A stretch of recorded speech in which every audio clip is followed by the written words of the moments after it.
बिस्मिल्लाहिर्रहमानिर्रहीम। अस्सलाम वालेकुम। मेरा नाम मोहम्मद दानियाल हसन है और आप देख रहे हैं दानियाल स्पीक्स। आज से मैं सीरीज़ वीडियो स्टार्ट करने जा रहा हूं जिसमें हम वर्ल्ड को इंट्रोड्यूस करेंगे ब्रीफली हिस्टोरिकल कॉन्टेक्स्ट में, मतलब कि हम वर्ल्ड की हिस्ट्री को स्टडी करेंगे।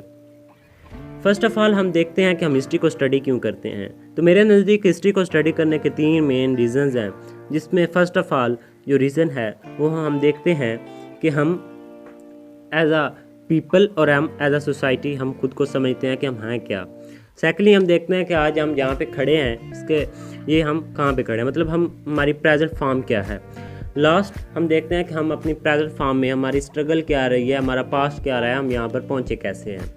इसके अलावा हम देखें तो हिस्ट्री का एक प्रैक्टिकल रोल भी होता है कि मतलब हम जो मिस्टेक पास्ट में करते हैं हम हर मुमकिन कोशिश करते हैं कि हम वही मिस्टेक अपने फ्यूचर में दोबारा उसको रिपीट ना करें, उसको ज़्यादा से ज़्यादा हम अवॉइड करते हैं। जैसे कि जॉर्ज सिंथियाना ने भी एक अच्छी लाइन कही थी कि those who can't remember the past are condemned to repeat it. इसके बाद हम देखते हैं, मैंने चूँकि आपसे बात किया कि हम हिस्ट्री को, वर्ल्ड की हिस्ट्री को स्टडी करेंगे, तो इतनी ज़्यादा हिस्ट्री को स्टडी करना, इतना ज़्यादा नॉलेज को अकोमुलेट करना, फिर उसको यही तो एक टफ़ टास्क था। मतलब इतना ज़्यादा नॉलेज अकोमुलेट करना अपने आप में एक टफ़ टास्क था, फिर उसको एक्सप्रेस करना ये भी एक उससे मुश्किल काम है।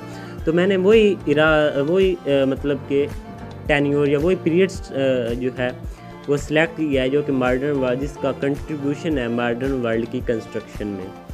तो ये मेनली 4 कैटेगरीज में मैंने कैटेगराइज किया है।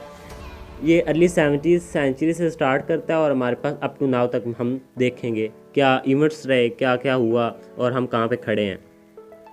तो फर्स्ट जो इरा है वो हम देखते हैं कि 17th सेंचुरी स्टार्ट होता है और 1914 तक रन करता है।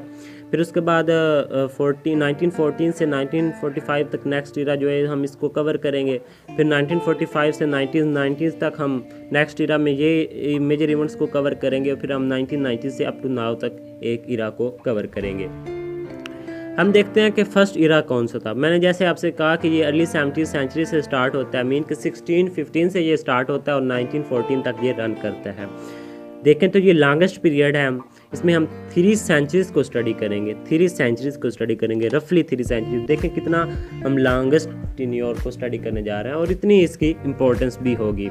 और इसके जो मेजर इवेंट्स में हम देखें तो कॉलोनियलिज्म को फ़रोग मिला। कॉलोनियलिज्म क्या होता है? कॉलोनियलिज्म मतलब कि कोई भी एक डेवलप्ड कंट्री है, फुल डेवलप्ड कंट्री है, वो अंडर डेवलपिंग कंट्रीज़ पर कंट्रोल कर लेता है, उधर की पीपल पावर को, उधर की जो रिसोर्सेज है, उधर की वेल्थ को अपनी बेटरमेंट के लिए इस्तेमाल करता है।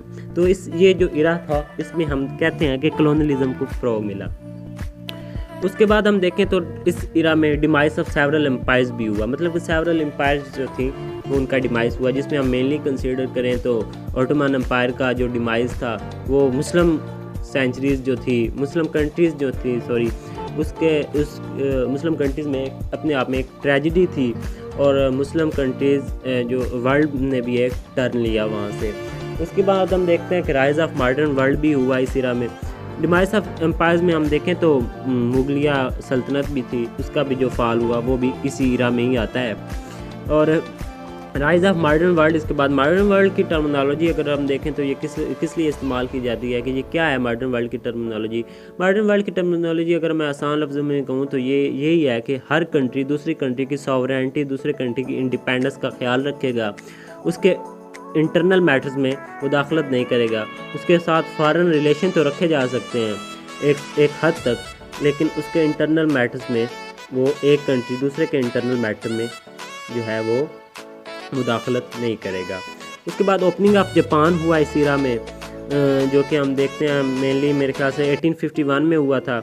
उसके बाद क्रिएशन ऑफ जर्मनी हुआ, जिसमें हम देखते हैं कि ओटो वोन जो कि पर्शिया का जो था प्रेसिडेंट था, उसने 1860s में उसने डेनमार्क के साथ, ऑस्ट्रिया के साथ, फ्रांस के साथ जो शॉर्ट और डिसेसिव वार्स की, और as a result of this उसने जर्मनी को 1871 में एज अ नेशन उसने खड़ा कर दिया, एज अ नेशन उसने बिल्ड कर दिया।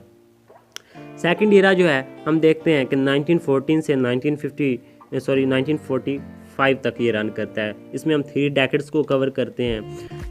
वर्ल्ड की हिस्ट्री में देखें तो ये deadliest years in the history भी कहते हैं हम इनको, मतलब कि इतने ज़्यादा खून खराबा कभी नहीं हुआ जितना कि इन 30 सालों में हुआ। किस तरह हुआ, क्यों हुआ, देखें तो हम इस शॉर्ट स्पैन ऑफ 30 ईयर्स में 2 वर्ल्ड वार हम विटनेस करते हैं। 2 वर्ल्ड वार, इतने बड़े पैमाने पर जंगें लड़ी गई कि उनको वर्ल्ड वार कहा गया।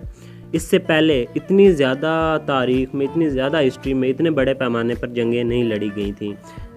इस वजह से हम इनको 2 वर्ल्ड वार भी कहते हैं। इसकी वजह क्या हुई, वर्ल्ड वार होने की वजह क्या थी? तो सबसे मेन जो वजह थी वो lack of communication between countries थी।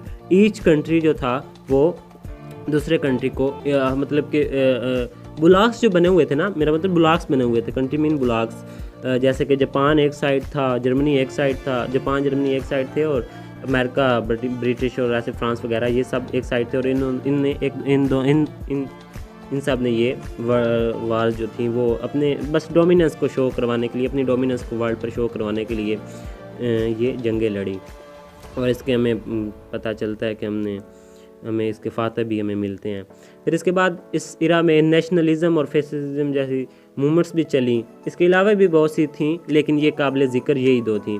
नेशनलिज़म अगर मैं आपसे कहूँ तो ये यही है कि लोग, एक नेशन के लोगों में ये सेंस इम्प्रूव होता है, ये सेंस बिल्ड होता है कि वो अपनी बेटरमेंट के लिए एज अ नेशन काम करें। मीन हम कह सकते हैं कलेक्टिवली वो वर्क करें।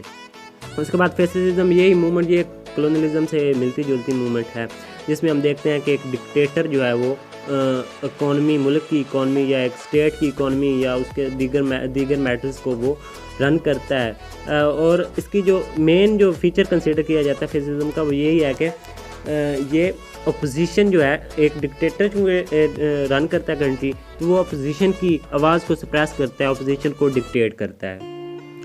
उसके बाद जो नेक्स्ट ईरा है वो हम 1945 से 1990 तक रन करता है। इसको हम पीरियड ऑफ कोल्ड वार भी कहते हैं, जिसमें हम 5 डेकेड्स को स्टडी करते हैं, जिसमें हम देखते हैं कि वर्ल्ड वार 2 के एंड के बाद जो सोवियत यूनियन बनी थी उसमें और यूएस में स्ट्रगल ऑफ डोमिनेंस जो थी वो होती रही है। रिजल्ट ऑफ दिस ये कोल्ड वार का इरा कहा गया। इसमें हम कोल्ड वार क्यों कहते हैं हम इसको, कि इस इरा में कोई मेन मतलब कि उन्होंने एक दूसरे के साथ जंग नहीं लड़ी, वो पर्दे के पीछे, मैं आसान लफ्ज़ों में कहूँ आपसे तो पर्दे के पीछे वो एक दूसरे के साथ जंगें लड़ते रहे, एक दूसरे के साथ उनकी कशीदगी रही। किन की? सोवियत यूनियन और यूएस की, United state of America I mean. इसके बाद हम जो लास्ट ईरा है वो देखते हैं 1990 से अप टू नाउ, मतलब हम 1990 के बाद से अप टू नाउ तक जहाँ पर हम आज खड़े हैं प्रेजेंट फॉर्म में, हम उसको स्टडी करेंगे। इसको हम पोस्ट कोल्ड वार ईरा भी कहते हैं। और इसमें हम देखते हैं कि वर्ल्ड ब्लॉक्स बनने में एक अनसर्टेनिटी थी, इंटरनेशनल ब्लॉक बनने में हम अनसर्टेनिटी। इसके जो मेजर इवेंट्स हैं वो हम इसकी जो हम स्पेसिफाइड वीडियो बनाएंगे इस पर, उसमें हम स्टडी करेंगे। आज तक का मतलब इसमें हमने आज, क्योंकि मेरा मकसद आपको इसका जो मैंने कैटेगराइज किए हुए थे उनका ओवरव्यू देना था, तो इसके मेजर इवेंट्स को हमने बस यही स्टडी किया है कि क्या क्या हुआ उन दिनों में, क्या क्या मेन इवेंट्स थे। उनके मेन इवेंट्स जो है उनकी डिटेल को हम बाद में अपनी, जब मैं स्पेसिफाइड वीडियो बनाऊंगा हर एक इरा पर, उसमें स्टडी करेंगे। आज तक के लिए इतना ही, मिलते हैं अगली वीडियो में। जज़ाकल्लाह, मैनी थैंक्स।